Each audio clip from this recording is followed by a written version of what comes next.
I'd like to call the meeting of the Military Construction and Veterans Affairs and Related Agencies Subcommittee to order. This is a budget hearing on the VA's budget proposal for FY 2020. This afternoon, we welcome back the Department of Veterans Affairs Secretary Wilkie and Dr. Stone, the executive in charge for the VHA. And we welcome for the first time this year Dr. Paul Lawrence, the Undersecretary for Benefits, and Mr. John Michalski, the Assistant Secretary for Management and Chief Financial Officer. The FY 2020 Department of Veterans Affairs budget requests a record high amount of $220.2 billion, of which $97 billion is discretionary funding, which is a 7.5% increase over last year. VA's fiscal year 2020 budget request nearly doubles the VA funding level that was just 10 years ago, when the total VA funding was $114 billion, and it is more than 4 times the amount in 2001, when the total VA funding was $48.2 billion. Needless to say, VA is growing exponentially, and it is our duty and responsibility to spend dollars judiciously and in the best interest of our veterans. VA has many large and expensive initiatives right now, 2 of which are implementing the Mission Act and implementing the electronic health record system to be interoperable. You can have something repeat that I am right over and over again all you want, Judge. But I digress. And implementing the electronic health record system to be interoperable with the Department of Defense system is also a significant initiative.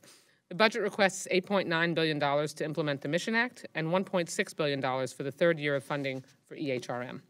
Together, these 2 initiatives total $10.5 billion, or roughly 1/9 of the entire VA discretionary budget, and there is still not confirmed leadership in place overseeing either priority.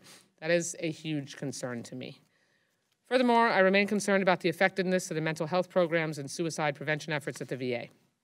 The budget requests $9.4 billion for mental health services, which is an increase of $426 million over last year. But the question is will that be enough to reach more veterans suffering from mental health issues and to effectively treat them? We need to make sure there is a plan in place to address the complicated mental health needs of our veterans. There have been too many horrific and tragic incidents at VA lately. Veterans have been committing suicide in VA parking lots, and there were 2 separate incidents at the West Palm Beach VA Medical Center, both within the past month. At the end of February, a veteran opened fire in the emergency room where thankfully no one was killed, and less than 2 weeks ago, another veteran committed suicide after they were checked into the mental health ward, in spite of being checked on every 15 minutes. Clearly, there needs to be an evaluation on how to better address the mental health challenges our veterans face and do some things differently because we clearly are still not doing enough. An average of 20 veterans die by suicide each day, and that number has remained stagnant for too long. We must do more and do better for our veterans. Lastly, the budget requests $547 million for gender-specific care for women, an increase of $42 million over last year. The number of women using VA services continues to increase as the number of women in the military increases, yet the amount of funding for gender-specific care has not grown very dramatically. We need to work to continue to increase women's access to VA facilities and prioritize funding for programs that cater directly to women's needs. Thank you all for being here today. I look forward to your testimony, Mr. Secretary. And now I'd like to first turn to our ranking member, Judge Carter, and then to Chairwoman Lowy. Thank you for yielding, and I apologize for my phone talking to me over here. Good afternoon, and welcome all of you. We're glad to have you here. Secretary Wilkie, for the 2nd time, we appreciate you showing up. The openness of your response has been great, and your staff is good to work with, and we're glad we can all get to working on shared goals that we have for our nation's veterans. Today we're going to discuss the Department of Veterans Affairs fiscal year 2020 budget request. Overall, the request is $220 billion. This subcommittee primarily is concerned about the discretionary portion, which is approximately $97 billion. This $97 billion is very important as it will support the delivery of the VA's remaining $123 billion in programs and services. FY 2020 budget request reflects a number of realities, such as the increasing cost of health care, increased utilization of veterans' health programs, and growing numbers of veterans using VA education and transition benefits. It also includes investments such as for electronic health records, information technology, and the implementation of the Mission Act. I look forward to reviewing the budget request in detail and probably will have a few questions. So I thank each of you for being here, and I yield back. Thank you, Judge Carter. Madam Chair? And I would like to thank Chairwoman Wasserman Schultz and Ranking Member Carter for holding this important hearing. I welcome Secretary Wilkie, Dr. Stone, Dr. Lawrence, and Assistant Secretary Kalski before the subcommittee today. And I apologize in advance. As you know, there are many hearings at the same time, but I wanted to join this outstanding committee in welcoming you. This subcommittee must address the challenges facing the Department of Veterans Affairs in delivering care and benefits to the men and women who have faithfully served our nation. As appropriators, we know budgets reflect priorities. I'm encouraged your top priority is customer service and veteran experience. Our veterans deserve nothing less. However, money alone is not enough to address the department's challenges. It also requires emphasis from leaders such as yourselves and a plan to address areas of need. I'm concerned there's a lack of emphasis among your top priorities to address shortcomings that persist in serving our veterans. Your decision is to make health record modernization among your top priorities of business transportation, as well as Mission Act implementation and customer service is encouraging. When I think about that, I can't help but laugh, but the whole issue of health record modernization, Judge Carter, some of us have been working on this for how many years? But maybe we will succeed this year. That would be great, because we know that the work to combine those records between the active duty military and the Veterans Affairs Department is critical. However, do not lose sight that there are other critical challenges requiring your direct attention. The VA must continue to emphasize veteran suicide prevention, equity of care for women, veterans, filling the 49,000 staff vacancies, and delivering education benefits on time. Our duty to care and deliver for veterans is one we cannot fail. This subcommittee's dedication is unwavering. I expect yours is the same. So thank you so much for appearing today, and I look forward to your testimony, and I thank you for your service to our nation's veterans. Thank you, Madam Chair, and we appreciate your attendance. Demonstrates the commitment that you have and that I'm sure our budget will overall have to our nation's veterans. Mr. Secretary, it's a pleasure to welcome you here, welcome you back to the committee. As you know, your full written testimony will be entered into the record without objection, and you're recognized to summarize your remarks for 5 minutes. Thank you. This is the first time in my congressional experience and career I've ever had to open by saying thank you, Madam Chair and Madam Chair, and also to Judge Carter. I know the chair of the full committee has to leave, but so I'm going to go on a different track when it comes to my opening remarks and address what you said about the electronic health record. I have been very vocal about the electronic health record, and that is based on my experience as the son of a gravely wounded combat soldier. In 1970, I was about to turn 7, and we got the news that my father had been gravely wounded in Cambodia. Big man for his day, about 6'2", 240. When he came back after a year in an Army hospital, he weighed 120 pounds. He was allowed, through the graces of the then Chief of Staff of the Army, Creighton Abrams, to recover for 3 years and then return to the 82nd Airborne Division. But at the end of his career, he needed 2 new hips, 2 new knees, had lead in his body from war wounds, and was looking forward to a lifetime full of pain. The reason I mention that is not to evoke sympathy, but to tell you why your emphasis on the electronic health record is so important. For the rest of my father's life, he carried around an 800-page paper record, the only record of service that began 2 months before John Kennedy was inaugurated. And when I was asked to do this, I had been the Undersecretary of Defense working for General Mattis. That was actually on my mind because I had spent a good deal of my youth watching soldiers recover from wounds and seeing the world through the eyes of my classmates in preschool, elementary school whose fathers did not come back. So the electronic health record and its interoperability is in part my way of saying what you have been saying for many years, that people like my father do not have to go through that again. And that is a pillar of the transformation that is taking place here at VA. You've mentioned the Mission Act. Let me talk about a few things that we are doing to create a modern 21st century healthcare administration. We are working closely with the Department of Defense to change our supply chain management. Last year, there were many millions of credit card transactions, buying everything from radiological equipment to tongue depressors, which meant that we had no centralized supply chain system.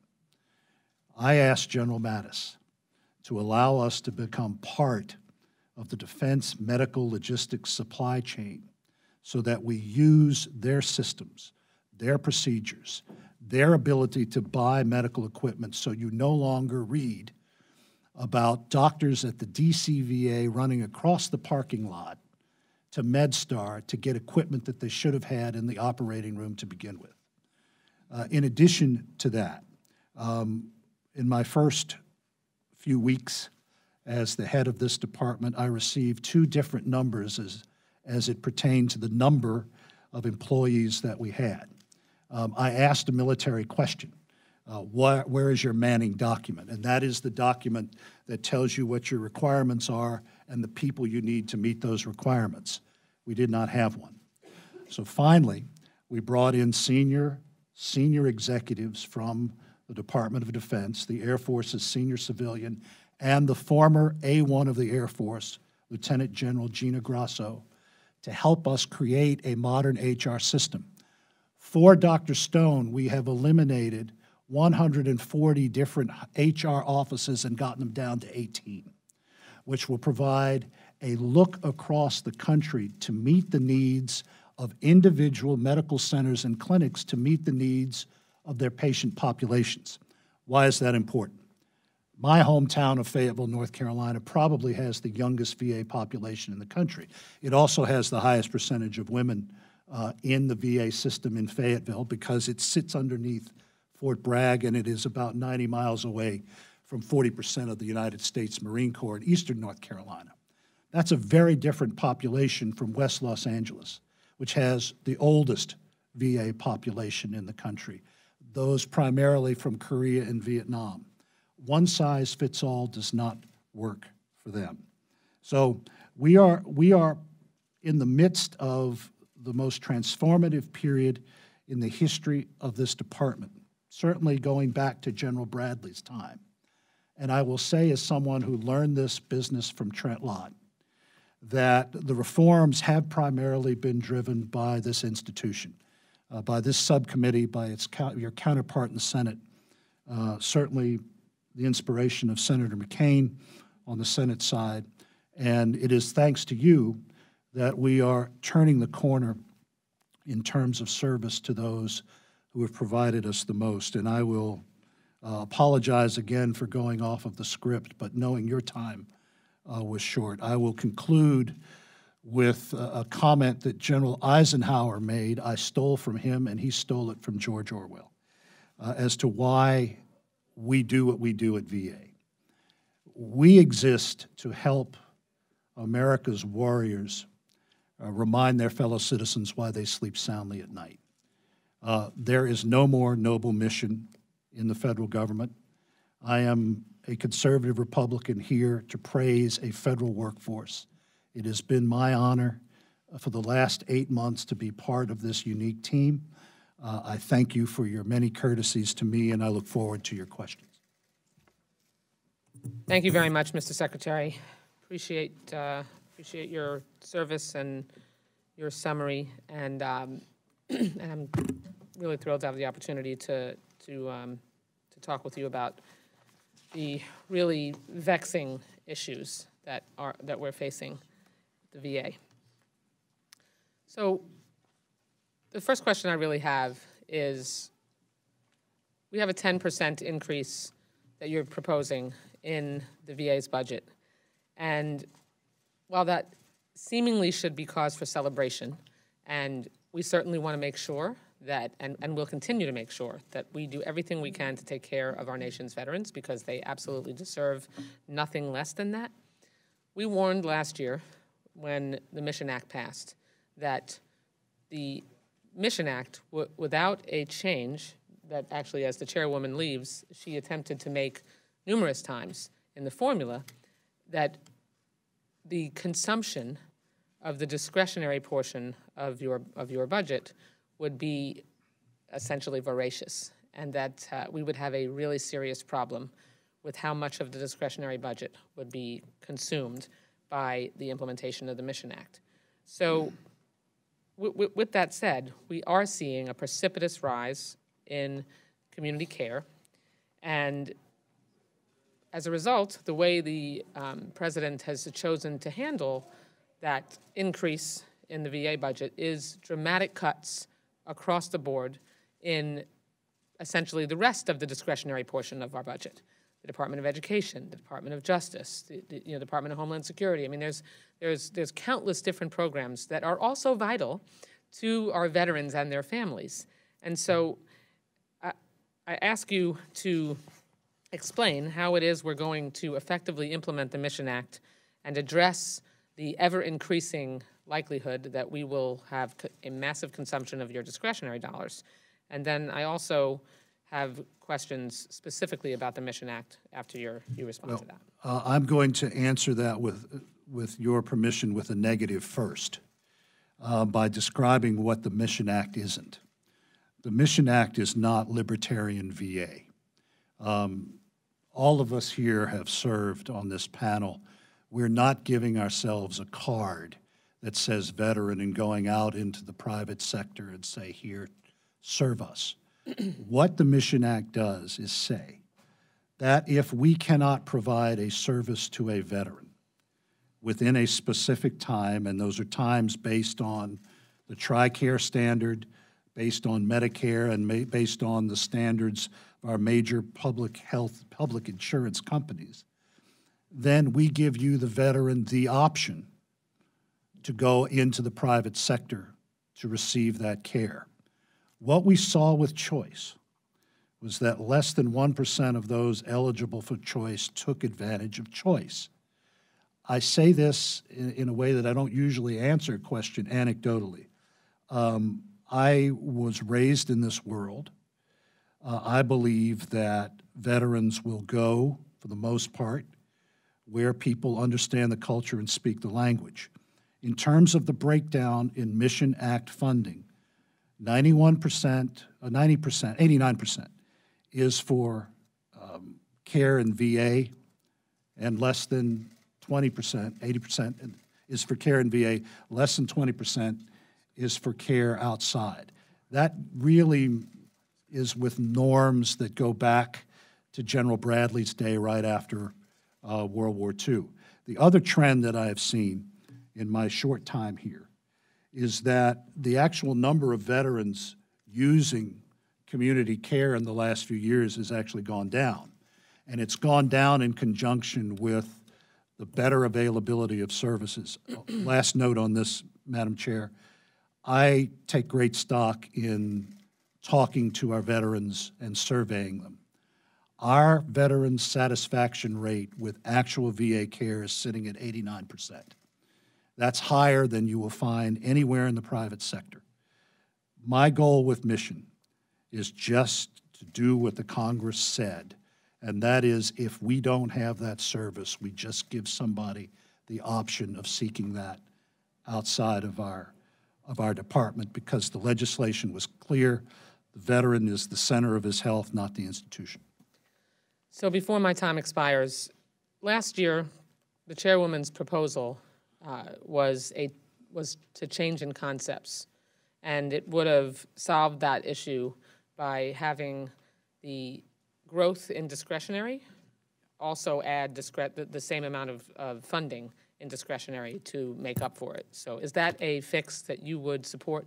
I don't know right now. I have to see how this plays out for the rest of the fiscal year and come back and give you a more thorough understanding of that. I'm not familiar with all of the debates that went on at that time. Well, we would be glad to send over to you Please, the yes. back and forth and continue the discussion, because I think that if we solve that problem, then that would be significant. And it was a little confusing.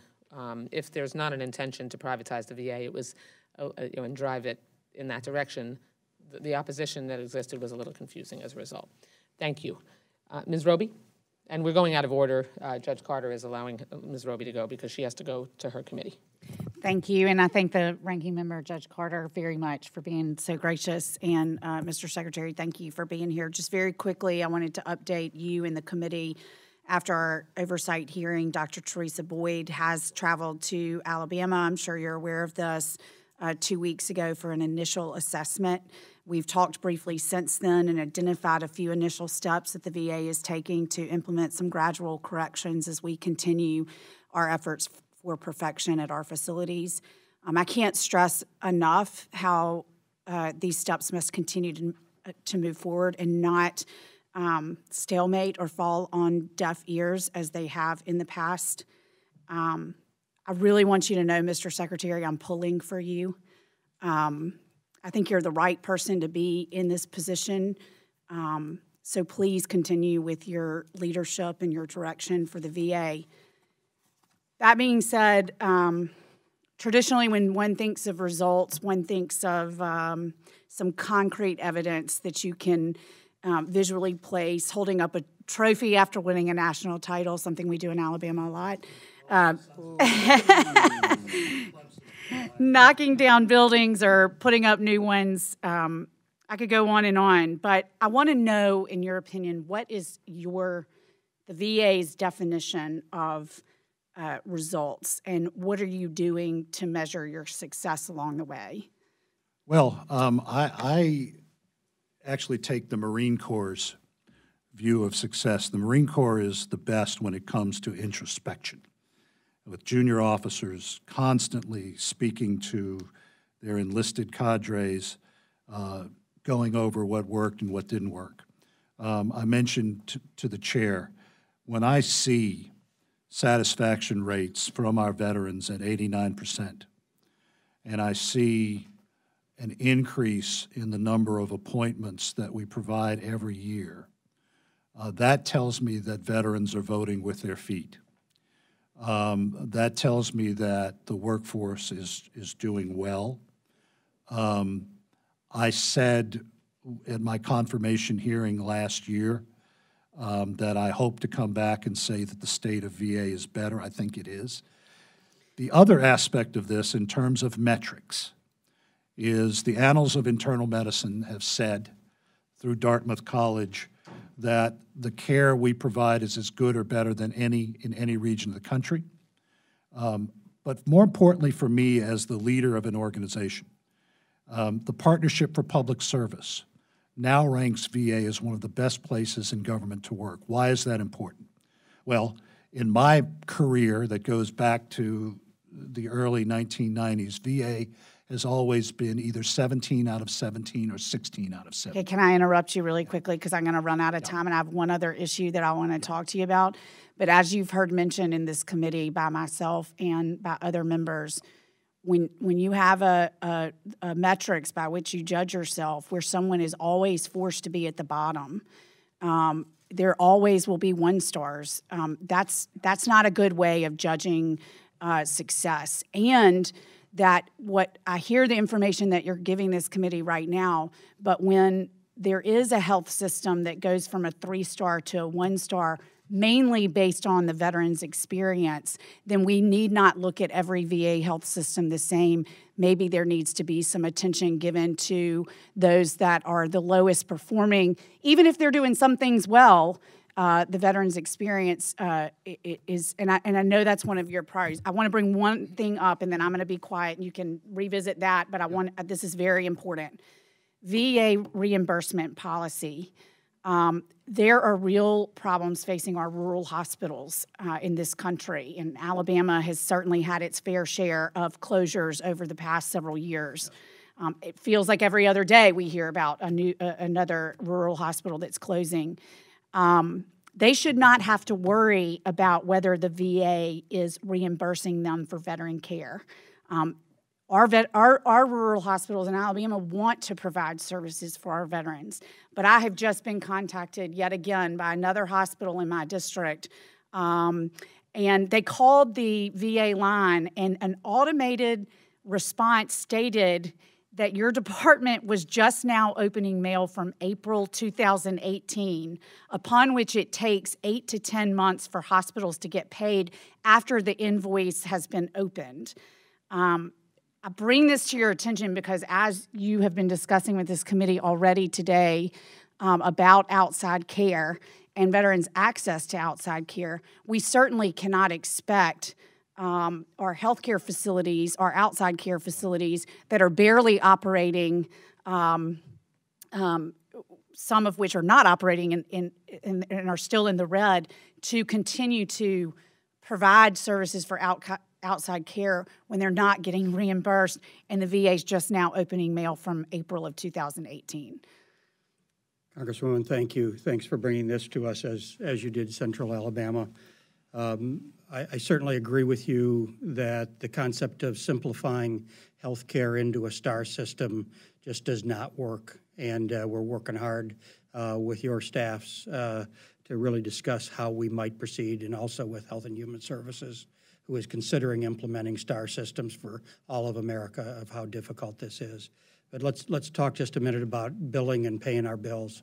About a year ago, we were processing about 130,000 bills a month. This month, we will go to 1.7 million bills being processed. The system is getting better, but in no way is fixed. And the burden that places on rural hospitals in America that are already struggling, as you have articulated, is exactly correct. Be more than happy to look at this if, in fact, and I have no doubt, if, in fact, we have this kind of announcement on an email on an automated basis, please know that our goal is to pay 90% of bills within 30 days. Okay. Well, my time is more than expired, and I will circle back with you on this issue specifically. I've already brought it to others' attention as well. Your permission, ma'am, we'll reach out to your staff. Perfect. And Madam Chair, thank you. I apologize for going over. Thank you, Ranking Member Judge Carter, for giving me the time. Thank you for your advocacy, Congresswoman. Okay, Ms. Pingree? Thank you, Madam Chair. Thank you, Secretary Wilkie, for being with us here again today. During our previous discussion on military sexual trauma, we were talking about that on the health side, and I thank you for your commitment to providing treatment and care. I want to talk about the benefit side. And Dr. Lawrence, as you know, sexual trauma can lead to a range of mental health disorders, including newly recognized trauma disorders as defined by the American Psychological Association in its DSM-5. But the veterans' benefit regulations have not kept up with the science. A veteran filing a claim following MST can make use of the VA's relaxed evidentiary standard only if he or she has been diagnosed with PTSD, not for anxiety disorder following MST, not for depressive disorder for MST, or any of the other linked disorders. Dr. Lawrence, do you believe that VA policy should be updated with a uniform standard so that all veterans who are diagnosed with mental health disorder due to sexual trauma during their time of service are able to be eligible for claims of disability benefits with the same evidentiary standard? Yes, ma'am. I know since you brought this up last time, our staff has been in to visit you and talk about this issue and describe some of the constraints from legislation that enable what you described to happen in our rules then to address it. I think the staff's agreed that we would review, respond to any legislative initiatives put forward, and we would support if they're passed. Great. Well, we will get right to work on that. Let me just talk a little bit more about claim denials. After years of attention to this serious issue of sexual assault in the military, I was very frustrated by the Inspector General report from August, which showed that almost half of denied military sexual trauma-related claims were not processed in accordance with VBA policies and protocols. I feel like we've been here before. I participated in a July 18th, 2012 hearing of the Veterans Affairs Committee about the denial of claims for PTSD based on MST. There was a lot of frustration in the room. The VA testified that the creation of a dedicated specialized MST claims processing team within each regional VA office for exclusive handling of MST-related PTSD claims with specific training had improved the grant rate. Further, as it was conceded that mistakes had been made, the VBA at the time agreed that any veteran whose MST claim had been denied could request that it be reviewed for possible errors. So that was 7 years ago. Now the IG tells us because the VA abandoned enhanced training and oversight as well as claim specializations, veterans with valid claims have again been denied. This tells me that the VA didn't learn a lesson or something went wrong, and it seems like a failure of leadership. So since there will be new VA secretaries in the future, could you, in your capacity, what can you do to secure in the VA's institutional memory a commitment that we won't repeat this mistake again and go back to a system that doesn't work? Before I hand it to Dr. Lawrence, I will say that we now have MST coordinators in every one of our medical centers, which is a great step forward. I know that when I came on board, that IG report was delivered to me. Our benefits people are going back and reviewing every MST claim that was denied. Thank you. That is a great step forward, along with making sure that we have people trained in every center to handle the. And Dr. Lawrence, before you answer, I will say thank you for having your staff meet with us and talk with us, and I appreciate their honesty in doing that. Can you give us an update on the implementation of the IG's recommendation, and do you expect to meet the deadlines? Yes, ma'am. Yes, yes, and yes. The update is you told the history, but we skipped one step, which is important, which is to deal with the backlog of claims. We automated a lot of the distribution of that. The quality, as our broad measures, was very high, and as a result, mistakenly, we lost our focus on MST claims in special lanes. The IG report essentially asked us to go back to the future and do it the way we did it successfully. That's what we set in motion. We agreed we'd go back just 2 years and look at the claims. We're in the process of doing that, and we expect that to have done and learn. And the answer to your question is, how will we not do this again, is this is such a profound learning lesson. We're now incorporating it so that when we make these changes to our highly sophisticated technological systems to speed things, we don't forget about what works, which is sort of what happened. Okay. Well, and go ahead. Chair, let me add one more thing to that. All of our veterans who are screened for health care are screened for MST. That is a new policy.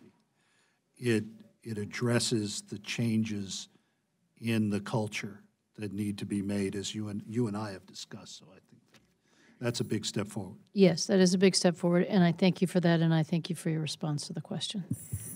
Thank you, Ms. Pingree. Judge Carter? No, thank you, Madam Chairman. All right, Dr. Stone, back on February 26th, I asked about the transplant regulations, and I was told they'd be released in a couple of weeks. We got them? Yeah, they're coming, sir. They're coming. They're with counsel, and after they go to counsel, they go to the White House. So they're with counsel now. I met with them this afternoon. So you think you can get me a copy of that over there in my office sometime after, pretty quick? Yeah, we'll get those out. I've got people asking about them, and I'd like to be able to provide them. And as we post those, we'll go through the 30-day comment period, just as we've done the access standards, and we'll give the entire country a chance to respond to this. If I could take a look at them when you're ready to publish them, I'd appreciate that. Budget request of $2.8 billion for VA construction and maintenance programs. And I know you had to prioritize things when you put this budget together, but this amount is woefully inadequate, given the 50 to 60 billion backlog in these two categories. Do we need a different approach to construction? Will capital assets review required by the Mission Act change the way VA budget for construction and maintenance is done? And what role does the community support play in VA's priority of ranking system? If the community is involved in partnering with us, will that move you along in the list? Judge, the Mission Act gives us a clear focus and a clear direction. I would be remiss if I didn't say that more than 57 to 60% of our buildings are aged between 50 and 125 years. What the Mission Act does, and we are implementing that now, is it creates a market assessment in each region of the country that will then inform the Asset Infrastructure Review Commission called for by the Mission Act that will target where we need to focus in terms of new construction, but also in terms of alternative ways of helping our veterans. I fall back to Fayetteville. We have a massive new clinic. It's so big that you have golf carts that take people from the parking lot. That's leased. I'm going to be coming to this Congress asking for more authorizations to allow us to be more creative when it comes to leasing. What's important in Fayetteville is that that medical center director does not have to worry about the lawn, about the HVAC system, about cleaning the place. That's done by the company. But I will ask also the Congress to speed up the inaugural meeting of the Asset Infrastructure Review Commission, because we are on target, we're ahead of target when it comes to those market assessments. You hit it, we're $60 billion behind when it comes to infrastructure repairs. But I think if we target the way the legislation has us going, and we are allowed to divest of hundreds and hundreds of buildings that are empty, we will eventually get ahead of. The capital asset review, we're in 31 markets right now. We'll finish those in the next few months. It looks like a good process. We've begun to really get some initial views of that, and clearly then the Air Commission will begin to take a look at the capital asset review. You have described this appropriately. Of our 6,000 buildings, this is an aged infrastructure. Much of that aged infrastructure has to do with inpatient medicine. Today, of our 9,000 inpatients, that's about 67% of our beds occupied. Medicine has become ambulatory. And of our more than 1,000 ambulatory centers, they are not consuming the amount of investment as our inpatient aged structures are. So we're working our way through that, but you have been very gracious with us and very generous with us the last 2 years, with more than $2 billion worth of plus-ups and investment. Right now, every one of our hospitals, of our 170-plus hospitals, has 19 NRM projects, non-recurrent maintenance projects, scheduled or being completed. There's just so much work we can do at once, and part of this budget reflects the fact that we will disrupt care if we do much more, hence the numbers that you see before you. Judge, may I add one more thing that's pertinent to Texas, Florida, Pennsylvania, Hawaii? If you look at the trends, the movement of veterans from different parts of this country. Right now, California is the largest population. Texas is second. Florida is third. In 2027, Texas will be the largest. Florida will be second. North Carolina will be nipping on California's heels. Pennsylvania and Ohio will continue with their robust populations. The Asset Infrastructure Review Commission is targeted to move our resources to where the veterans are, including even a small state like Hawaii, which has a massive per capita number of veterans. So that is the way of the future. The reason I asked the question about community support, and I may have run out of time here, but is that we're working on building a medical center around the VA hospital in Baylor Scott and White in Temple. And I think it's going to be beneficial both to the community and to the veteran community, what we're planning. And so that's why I ask about community participation. The city and the county are sinking a lot of money into making this a good thing. Thank you. Thank you, Judge Carter. Mr. Cartwright? Thank you, Madam Chair. And again, thank you, Secretary, for joining us again. There's been a lot of discussion about the Mission Act today, and Section 505 of the Mission Act requires the VA to issue a quarterly report on the total number of unfilled budgeted positions within the agency. Your first report was issued in August last year, and it listed over 45,000 vacancies. Your most recent report has the figure up to over 49,000 vacancies. Obviously, it doesn't have to be the same vacancies, but how concerned are you about both high turnover positions and what we might call stubborn, hard-to-fill vacancies? Well, I will go back to what I said about us finally having a modern HR system. That is the first step, and we're implementing that.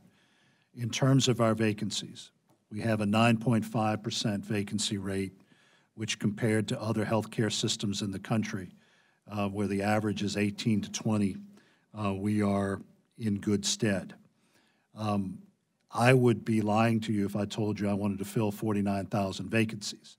What I want to do is target those areas that we are most in need. That is primary care, women's health, and mental health. What this committee has given us is the ability to pay for relocation and reimbursement and pay professionals at a rate outside of the normal federal scale. We intend to use that as much as we can. We are, as I said, we're better off than the private sector. And we will be much more aggressive in filling those critical needs. Dr. Stone has more information. This nation is short of medical professionals, and there are certain rural areas of the country that it's just very difficult. You've given us, as part of the Mission Act, increased authority to pay scholarships, as well as increased authority to pay back debt up to $200,000, and we're using those in order to recruit. So even though our number of vacancies has increased, and the Secretary has already referenced the lack of discipline in our manning document, our total employees continues to increase. In fact, in the last year, we have hired over 4,000 psychiatrists and behavioral health professionals, with a net gain of well over 1,000 psychiatrists. Well, thank you for that. A follow-up question there is, with the veteran opioid addiction numbers greatly outpacing those for the rest of the United States population, and of course, reprehensively, 15 to 20 veteran suicides a day, could staff vacancy reductions at the VA from their current levels be a part of the solution to help curb addiction and suicide problems? Well, what we have done at VA is something that no other healthcare system in the country has done, and we've changed the culture on opioids. Our opioid prescription rate is down 51%. We have developed new protocols that replace opioids with combinations of aspirin and Tylenol, aspirin and Advil. I mentioned at the beginning my father's physical condition coming out of service.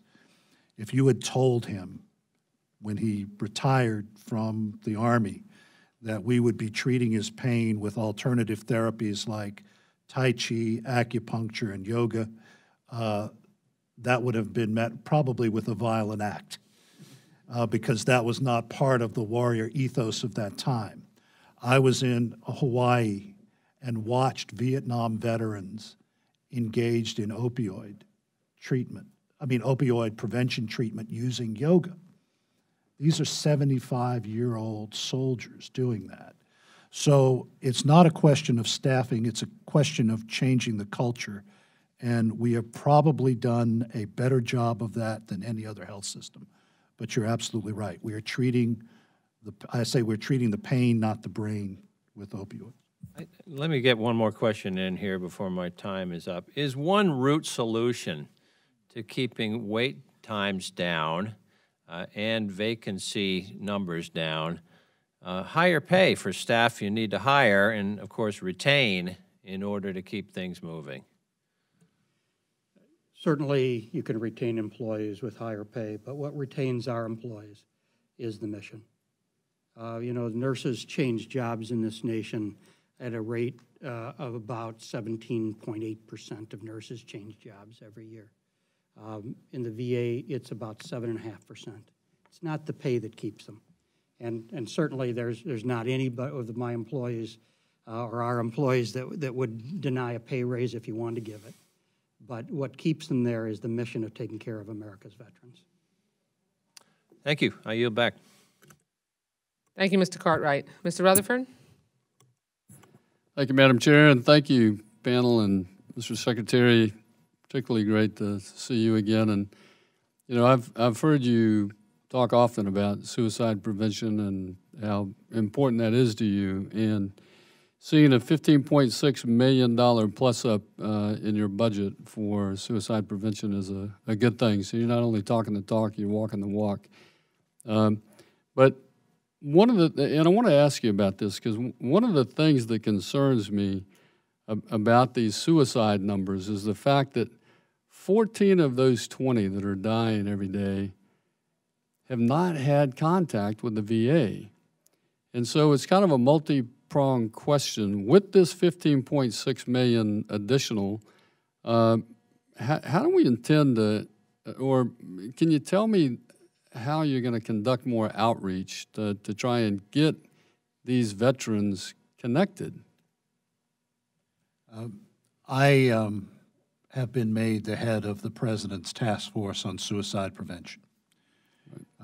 We at VA are not capable by ourselves of reaching those 14 out of 20. We are not capable of providing the final national roadmap when it comes to treatment. So in addition to our resources, the task force will involve HHS, NIH, HUD, and the Department of Defense. We will be focusing on research and best practices. In terms of reaching those 14 out of the 20 who are not with us, that involves opening the aperture for states and localities. I think at the end of the day, we will be seeking greater authorization for funds to go into those communities. In talking with the chair prior to the hearing, I used the example of Alaska, which in many cases is extreme. But it is, to your point, half of the veterans in Alaska are outside of VA. That is a place where people often go to escape from society. I went to the Alaska Federation of Natives and asked them to double the number of VA tribal representatives that they have to go out and help us find those veterans. But a VA-centric approach will not work. A comprehensive national strategy, which the President is committed to, is the way forward. In addition, as you said, to the plus up in the funds that we've provided for our own work. And Mr. Secretary, if I could, talking about the President's national strategy for preventing veteran suicide, and in Jacksonville, we have a community-based organization called Operation New Uniform, who is, they have a 96% success rate in finding good long-term stable employment for people that graduate from their program.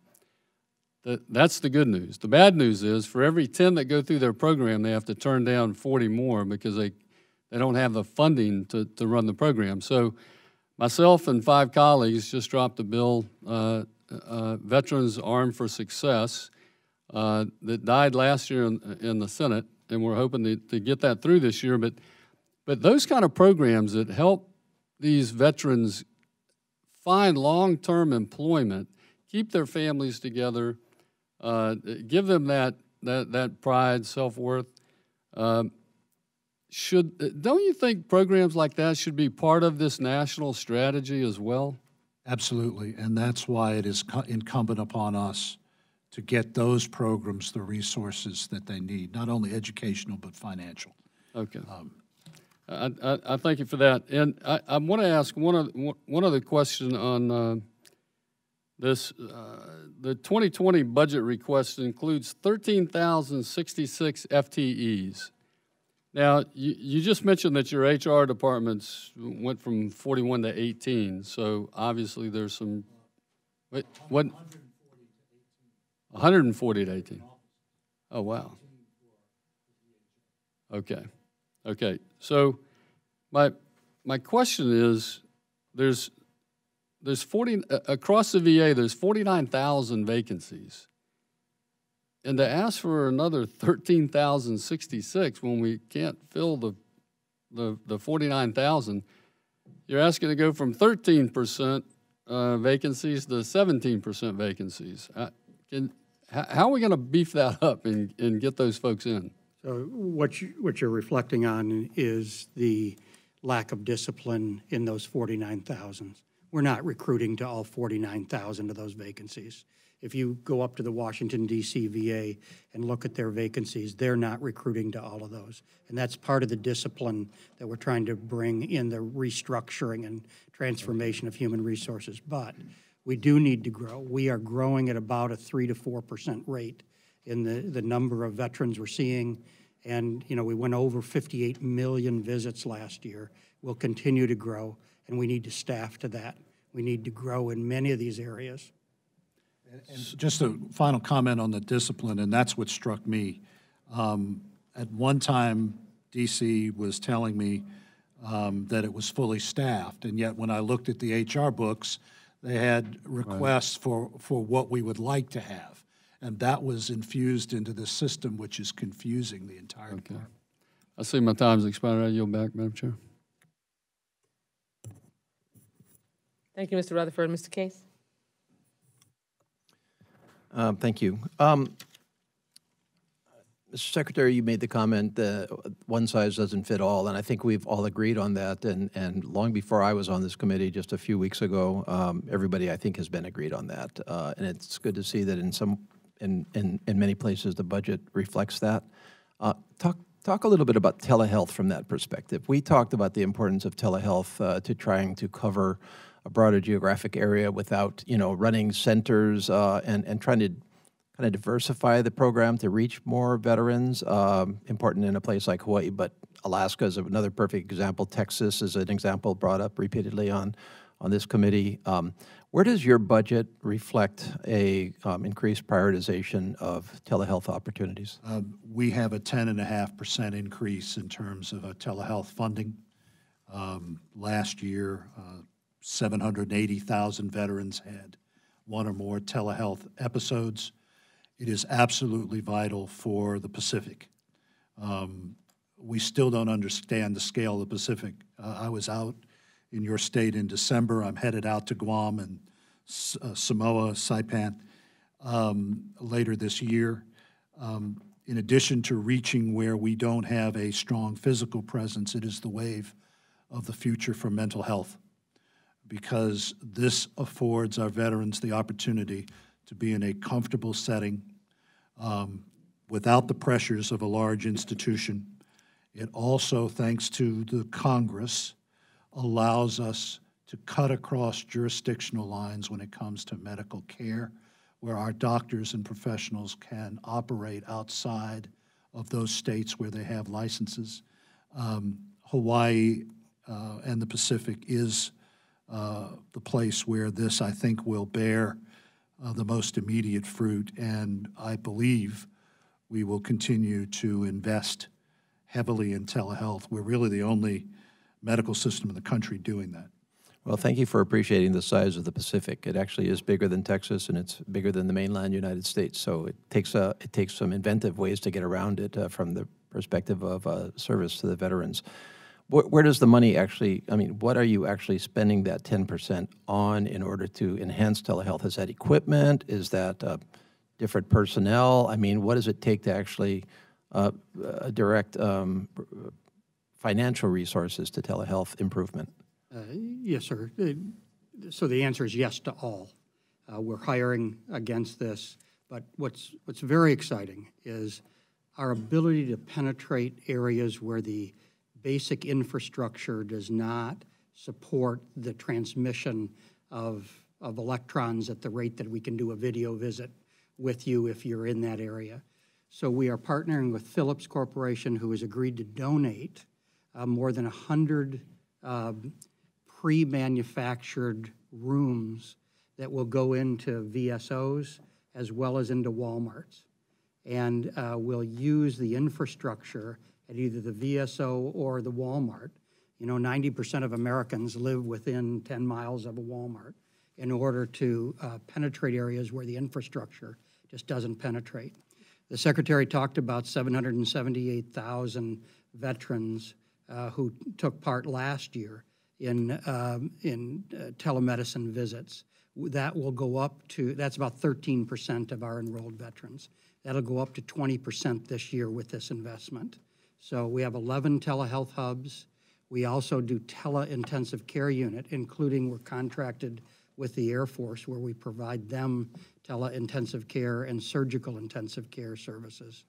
And we are expanding into the rural areas of the nation. And I was in your district preaching telehealth, not only to those on the islands, but also to the governor. Come back and we'll preach together. Thank you. Thank you, Mr. Case. Ms. Bustos? Thank you, Madam Chairman, and thanks for being with us. It's good to see you again.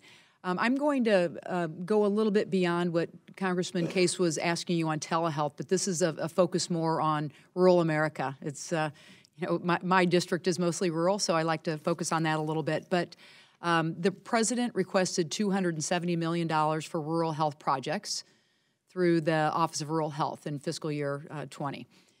My understanding is that this money is separate from the telehealth funds and is meant to be complementary to those efforts, and I just want to make sure I'm understanding that correctly. Yes, that's our understanding. Okay, all right, thanks, Doctor. So I'm glad to hear that, but given that 1/3 of all veterans actually live in rural areas, I obviously, and I know you don't want to leave any folks behind, we don't want to leave any folks behind, but wondering if you can talk at all about the VA's plans on expanding any kind of physical presence in more of the rural areas of our nation, and if you can go into a little bit more detail on how the VA plans to spend any of this $270 million associated with this. And Doctor or Secretary, either one of you can answer, if you would, please. Congresswoman, thank you. We continue to look at markets that can support a provider, even if it's a mobile provider. And by that I mean we have mobile medical units that we can move into a community on a temporary basis.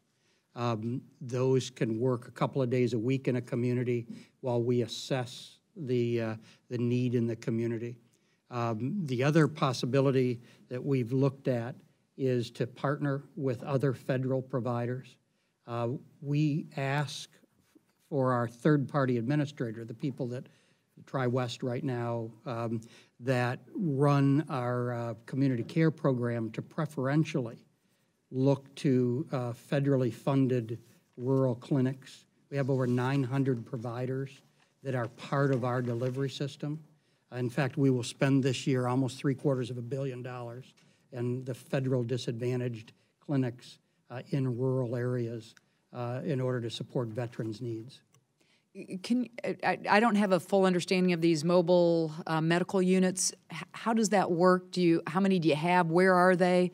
And do they just move all over the country, or do you have those assigned by state, by district? They're assigned by state and actually by medical center, and then they move out. The vet center is the best model for psychiatric or psychologic care.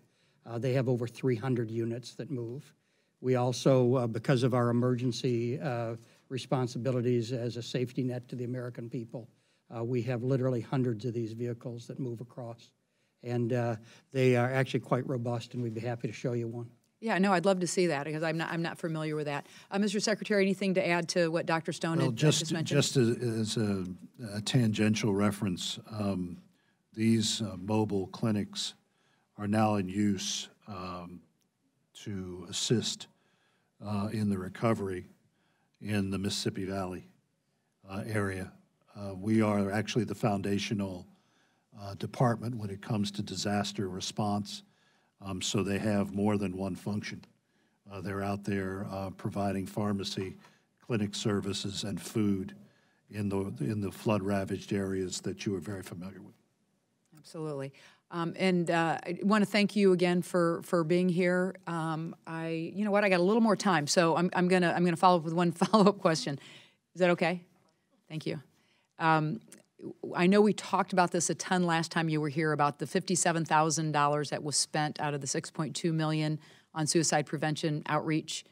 And I don't even remember how long ago that was that you were here, but with still the number of veterans taking their own lives, just want to talk about if the budget addresses the underlying problems that would help ensure that you know, we're using this more efficiently and in reaching people.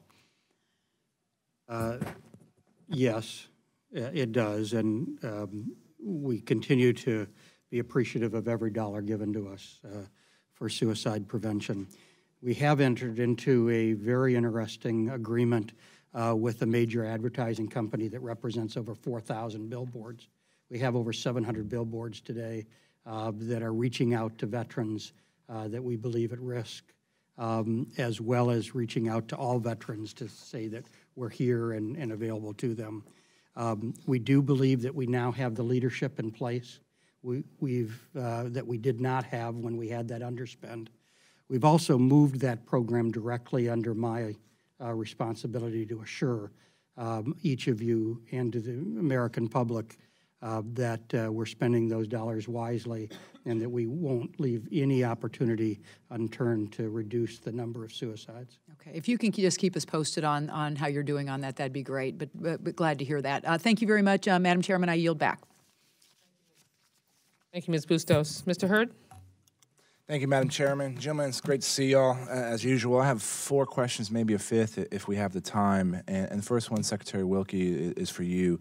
I know we've talked briefly, and I think at the last hearing, about how officers in the CIA's Special Activities Division put their lives on the line while they're conducting paramilitary operations that are critical to our national security, and many of them are suffering injuries while they're doing that.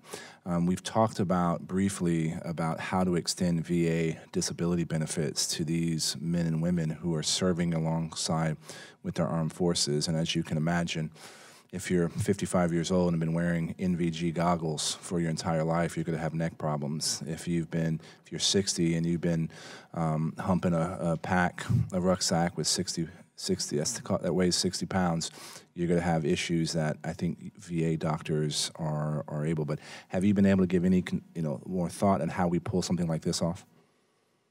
It will require a legislative fix, and I have not been able, because of her schedule, to sit down with the director. We've had one brief discussion since you and I talked. So I apologize for not getting a definitive answer. You have a lot on your plate, so there's no. But I do have someone who has worked with the CIA in the field who is an expert. Yeah, and maybe Dr. Stone, you can help. If you would have add one person, one more veteran within the VA system, do we have a cost estimate on how much one more new person into the system cost? Look, there's capacity to care for individuals in the system.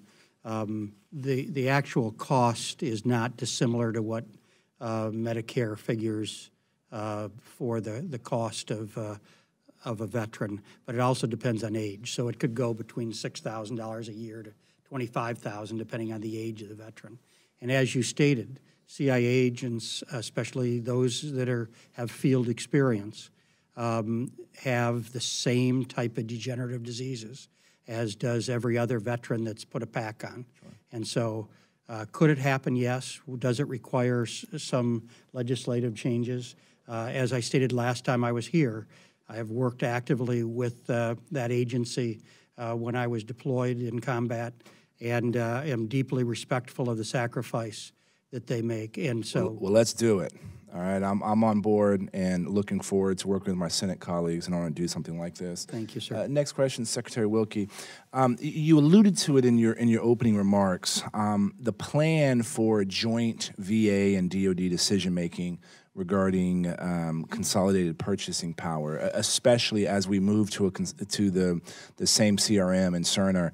You're going to be able to know within the DoD and VA how much aspirin needs to be bought or how many tools. And you alluded to is the defense medical supply chain, is that the tool, and kind of what's the status of this project? That is the tool.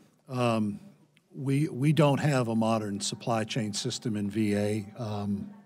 Now, as a department that began really with President Lincoln's second inaugural address. So that is the key to the future. We're actually testing out the system in Chicago at the Lovell Medical Center. That is something that Secretary Mattis and I agreed to do. We have to cross-pollinate. But we have to cross-pollinate not just there, but with the sharing of resources. Give you an example. Fort Sill, Oklahoma, next to Lawton, Oklahoma. We had a surplus of dentists. Fort Sill needed dentists. We allowed them to use our dentists. They opened up their operating rooms at the Reynolds Army Hospital. That is particularly relevant to Texas. We have to do a better job of sharing resources. Womack Army Medical Center at Fort Bragg has 2 floors of beds that are unoccupied, sits in the middle of a region where there are 2,000 new veterans coming into the system a month. And, Mr. Secretary, those kind of joint decisions that have to be made, how are you all making it? How is the DoD and VA, how have you all set up a system in order to make those joint decisions? Well, we operate on several levels. One is my level. The other is the deputy's level. The third is at Dr. Stone's level. For the electronic health record, which is your great concern, we have an integrated program office. It really is the only one that I can remember between 2 diverse departments of the federal government. I would call it similar to a joint program office. That creates an independent arbiter to determine what is best for the program and for both agencies. I think that's the wave of the future. Good copy. Thank you, sir. Yes, sir. Thank you very much. Mr. Ryan? Thank you, Mr. Chairman. Secretary Wilkie, thank you for being here. Appreciate it. First, let me say thank you for your work with the National Defense Strategy. I know how closely you worked with Secretary Mattis. I also sit on the Defense Appropriations Subcommittee, and I think that document is one of the finest documents we've seen come out of the government in a long time. Coordinating all the efforts of the military, so in a long-term strategy. Now we got to get to a whole of government long-term strategy, but I just wanted to thank you for your work there. It's very and I also want to thank you for your recent comments regarding the Federal Appeals Court decision on the Blue Water Navy veterans. I know that you said that you would not press that issue, and I appreciate it. It's an issue that means a lot in Northeast Ohio and in Ohio in general. We have a number of Blue Water Navy vets who will benefit from this, and I think it was a long time coming, so I want to thank you, sir. I want to thank you for that as well. I'm just happy to be at a veterans hearing here where I wasn't the first guy to bring up yoga and meditation to heal our vets. I've been talking about this for a long time, and I want to say thanks for that, because I think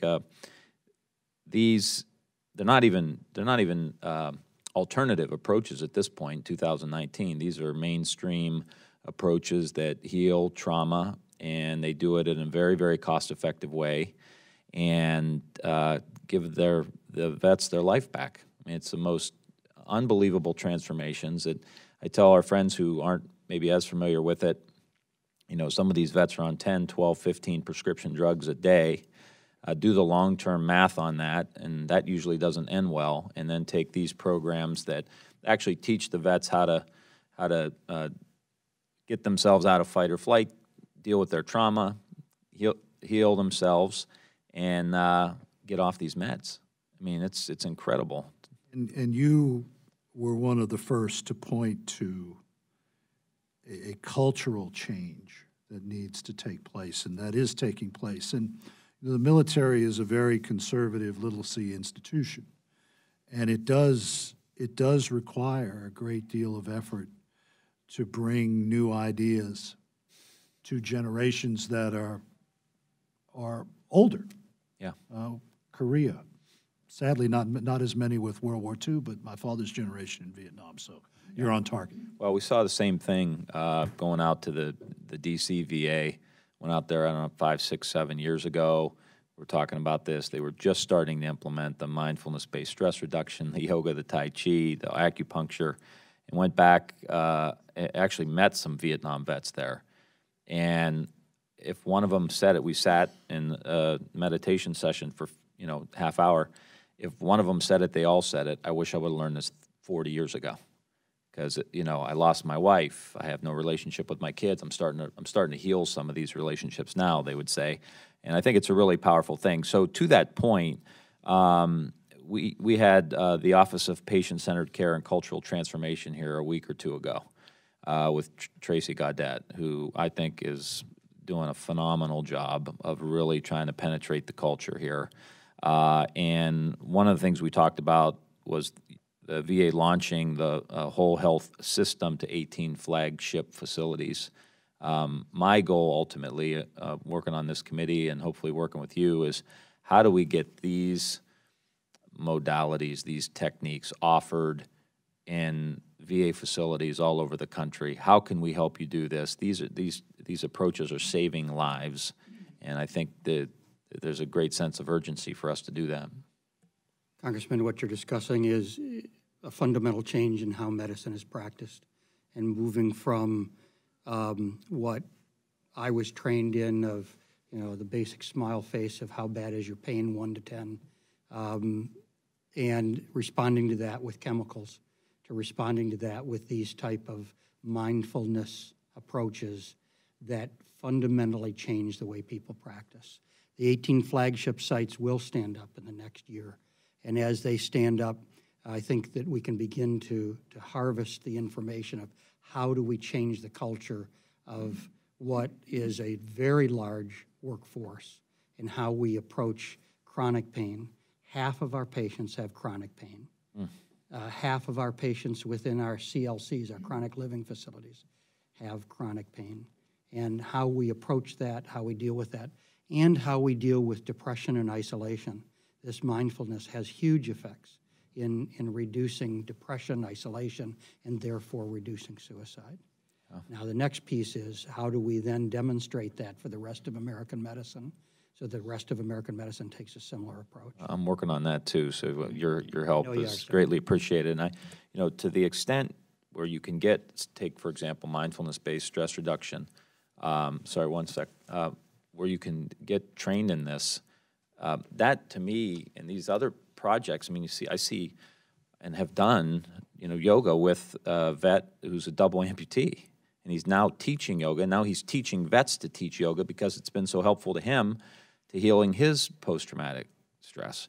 And these are things that I think we should sit down after the hearing and figure out, because it can be so easily disseminated and decentralized across society. And I can't think of anything better than a Veterans Corps of vets going out to find these other vets and really start to play offense. So I would love to work with you on that and figuring out a way to really take this to the next level.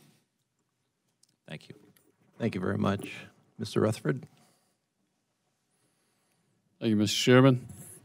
If I could follow up again on the vacancy issue, but speak more directly to the issue of doctors and nurses and those involved in direct care and the difficulties that we have finding those individuals to come work at the VA. The educational mission of VA, I think, is one of the obviously critical areas where we can make that happen. But, one of the concerns that I have is Section 403 of the Mission Act, for example, uses VA money to care for non-VA members outside of VA. And it provides no guarantee that those doctors or nurses are ever going to work for VA. And, wouldn't it be better under Title III? There's programs such as those under Title III that actually guarantee service at VA in exchange for that support. Are we shifting away from that? Can you speak to that, Dr. Stone? I can, and certainly an obligation of service in exchange for support during your training is exactly what we ought to get to. Right. And to have an obligation of service of 18 months for a year of reimbursement of expenses or scholarship is exactly where we need to be in order to bring people into the system. I think it's generous and by the way, we get to choose them, which is another major benefit. We don't get what's left at the bottom of the barrel. Yes. We get to go out and search for those that we want. One last thing, very very quickly, with the community care eligibility standards changing a little bit. Can you talk about how do we get that out to the veterans who need to understand that process? There is a whole plan in place that will begin to articulate the changes in eligibility to the veteran community. The veteran community does understand the 40-mile rule under choice and the 30-day rule.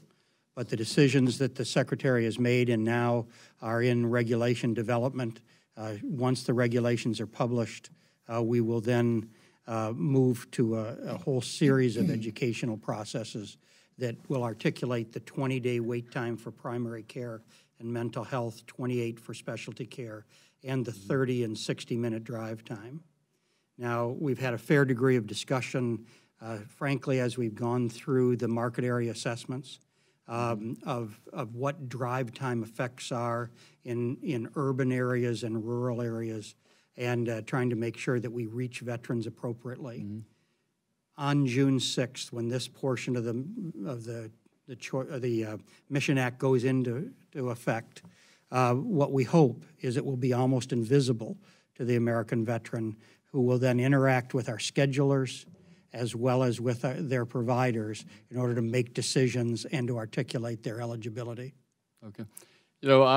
I will say, Mr. Secretary, the 89% satisfaction number that you spoke of, in my district, it's probably even higher. Our vets are very satisfied with the service they receive. The challenge is for some of them, and where I hear most of the complaints, is actually not once they get into the system and they're being served, they're very happy.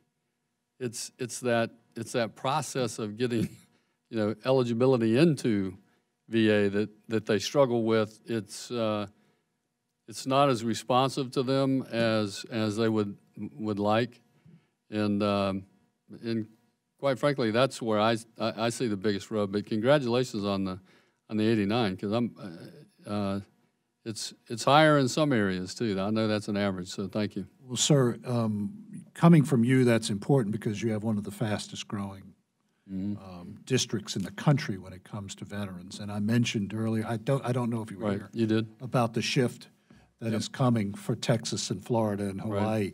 Right. And that's going to require more robust service. That's going to require more comprehensive service, which the market assessments are certainly going to help with. Thank you, Mr. Secretary. My time's expiring. I yield back.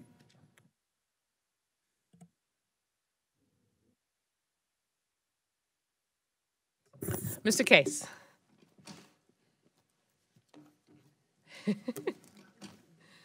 Smooth, huh? Yeah. Mr. Secretary, our Government Accountability Office did a report in 2015, identified several VA components as high risk, came back 2017, updated that, and then actually just a few weeks ago came back with a March 2019 report. I think that came out after your prior testimony, I forget, but are you familiar with the updated report? They come up with many. I'm trying to remember which one this touched. Oh, I'm sorry. I should have said that's my fault. Information technology. Okay. Okay, so that's what I'm addressing, the IT segment. Are you familiar with their most recent report? Yes. Okay. So, basically they identified a number of areas that they still consider to be high risk, recommendations that were not met. Frankly, some of them strike me as not susceptible to funding per se. For example, the changes in leadership in the IT department, the turnovers in leadership.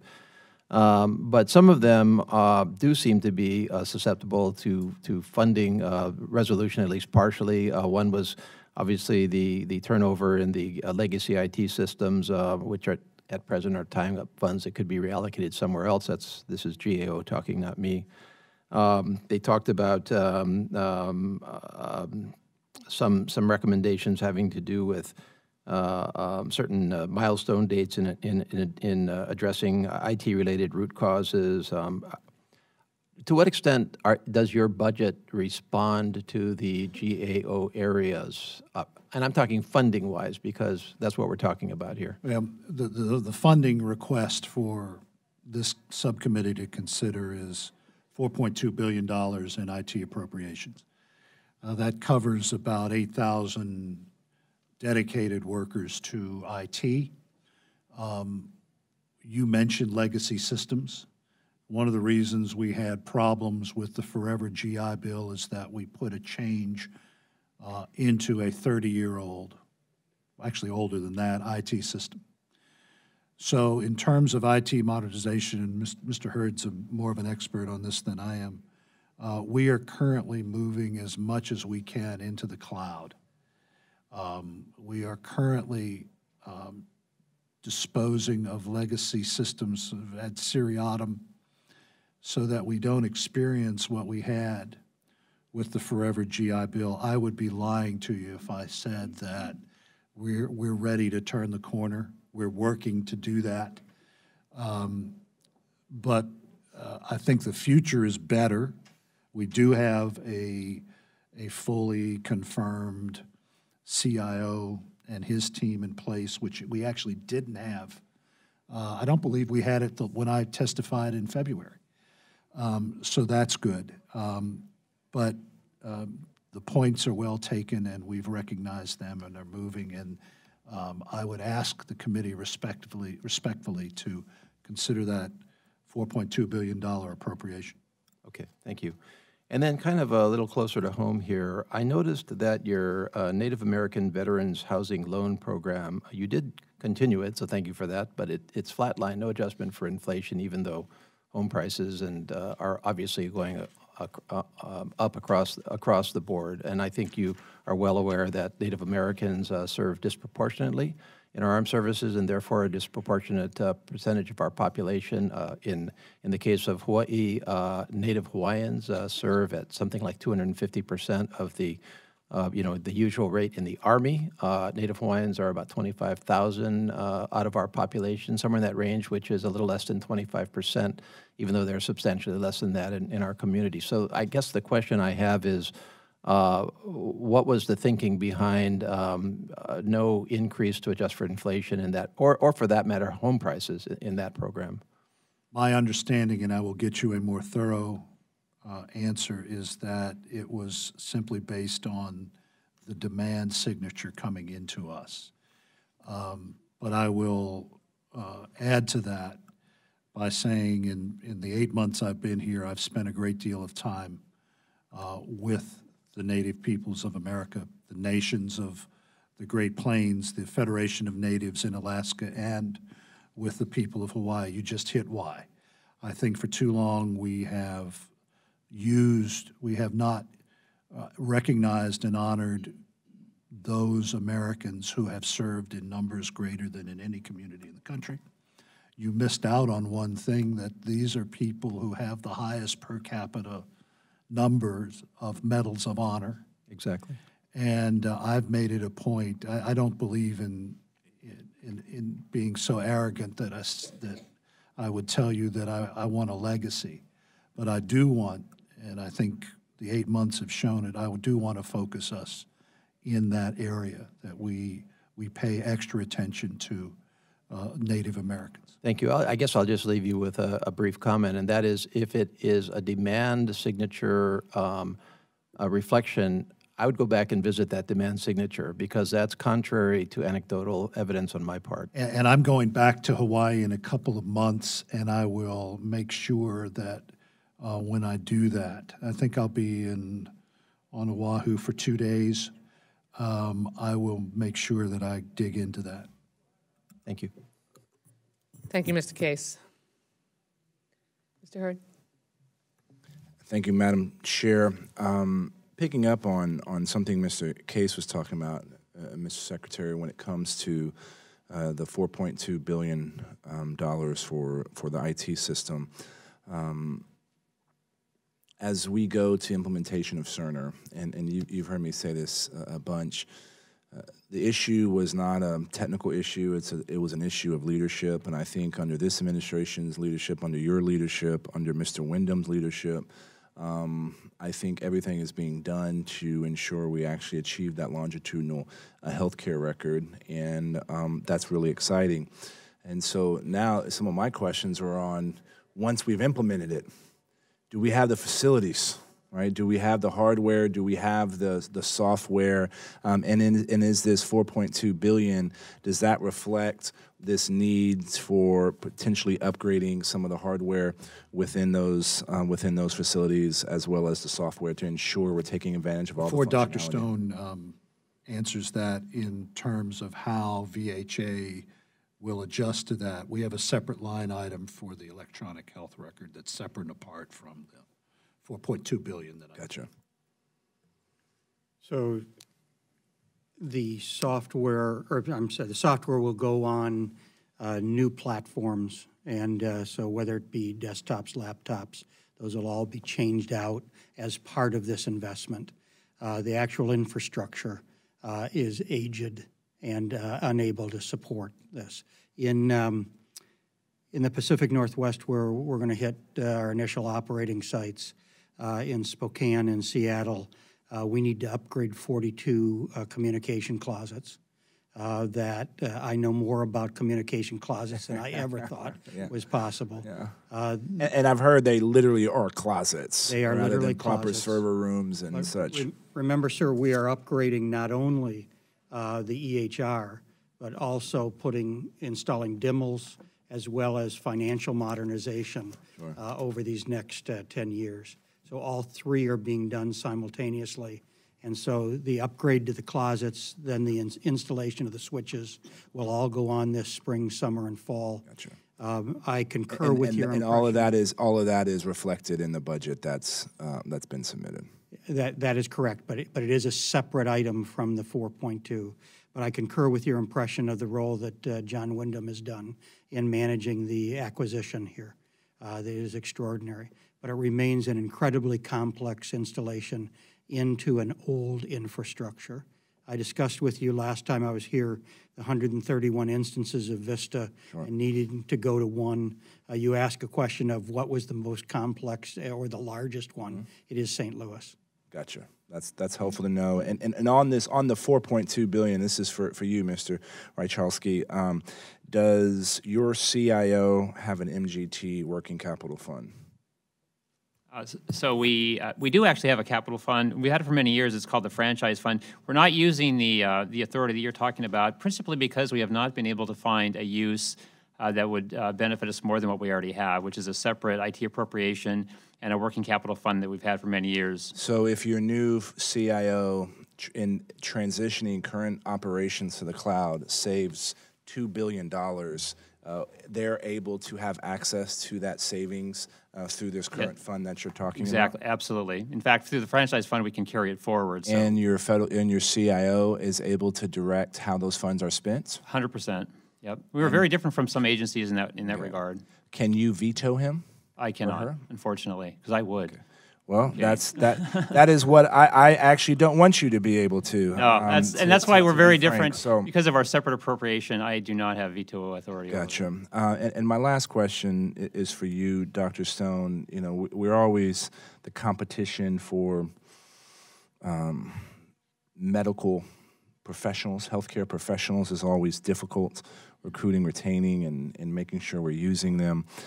Is there a plan to implement full practice authority for PAs that was similarly done for advanced practice registered nurses? And do you think that authorizing full practice authority for PAs at the VA would be a smart healthcare policy?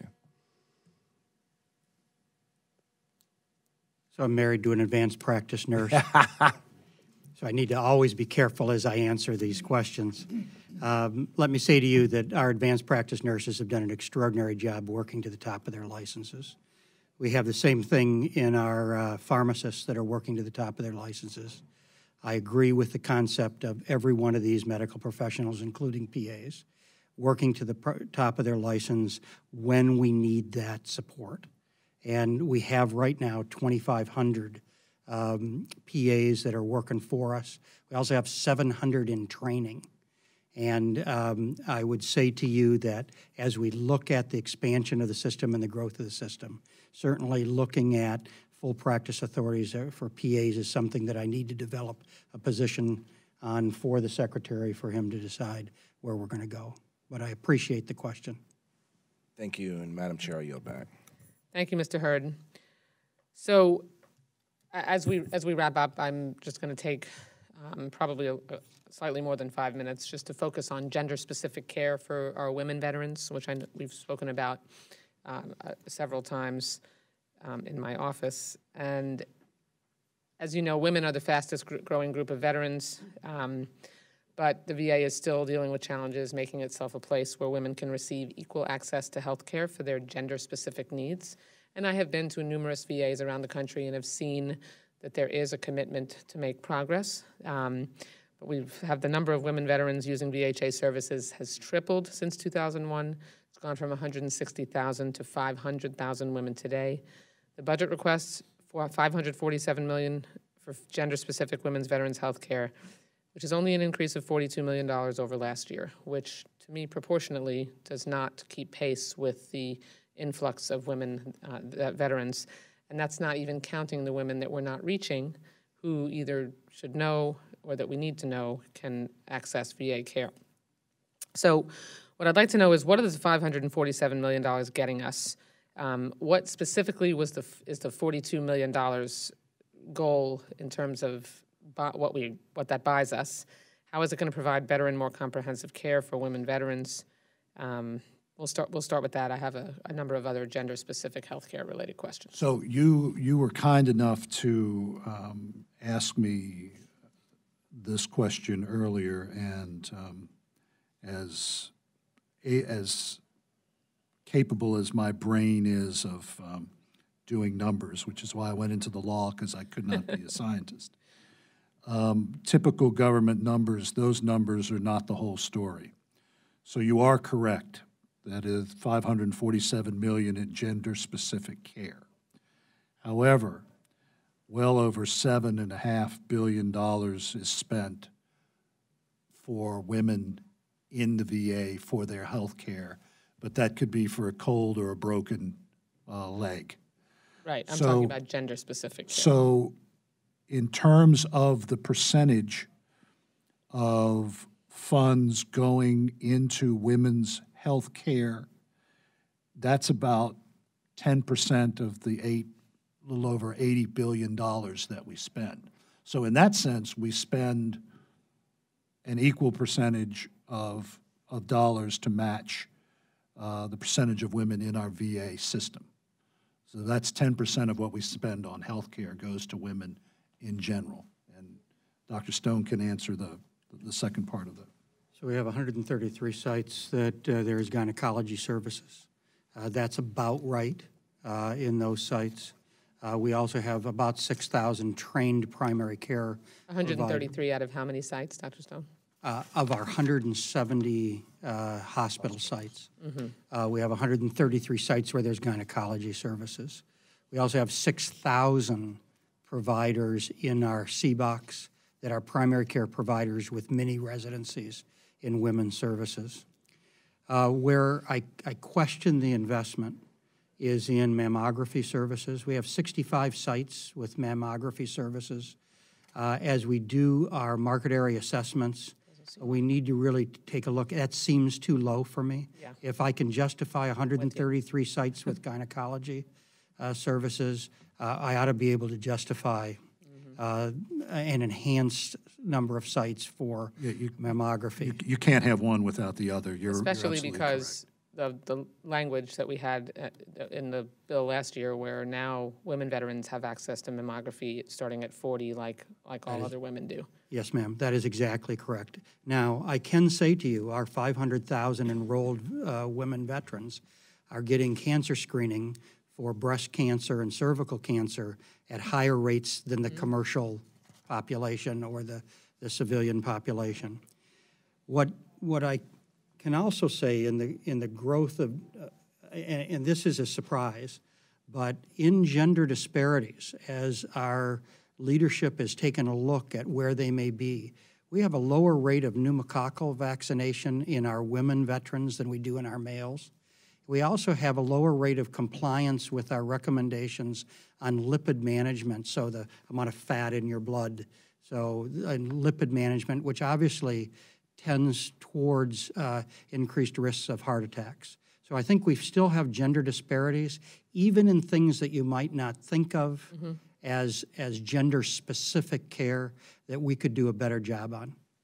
Thank you. And part of my concern is that given the spike, and that it's only going to continue to spike in women veterans coming into the system, you've had relatively the same amount of funding, $500 million in gender-specific funding over the past few years. It doesn't really seem to be growing with the population, proportionally with the population of women veterans that you have coming in to access care. I mean, 133 facilities have gynecological services, meaning 40-something facilities don't. I've had complaints when I've been to various facilities that there isn't a gynecologist at that particular facility. Is there a plan to expand gynecologic services to all of the sites? And is there a plan to have the gender-specific women veterans budget for health care match the proportion at which they are increasing in population that you're serving? So let me answer the first question, and that is certainly if there are surgical services available for the gynecologist to practice, we would expand to that site. And should the market area assessment bear the fruit of saying, gee, we ought to do this, then we'll certainly recommend that be done. And I would expect the budget to follow.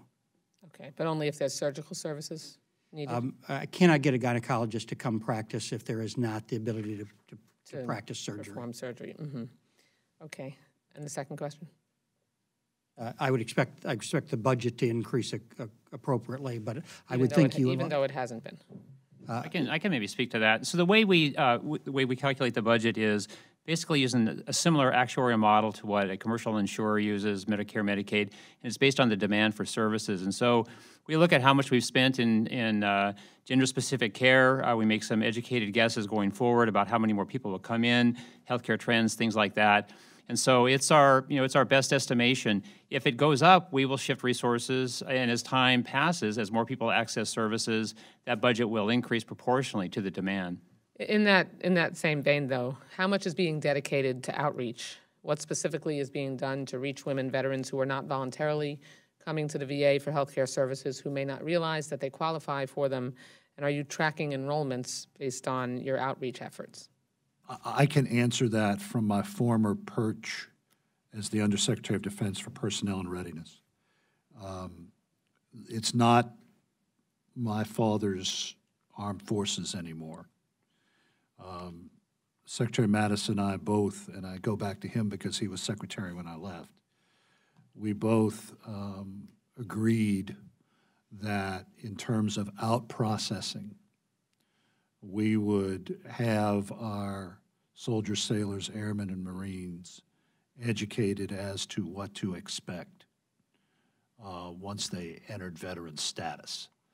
I am guessing that education, as it more fully develops, will start at an earlier time in their careers because of something the House did 2 years ago. We now start in basic training with financial services education. But it has to start there. And I will have to get back to you in terms of outreach. I just don't know those numbers. Okay, yeah, if you could get that to me for the record. Two other women-oriented questions.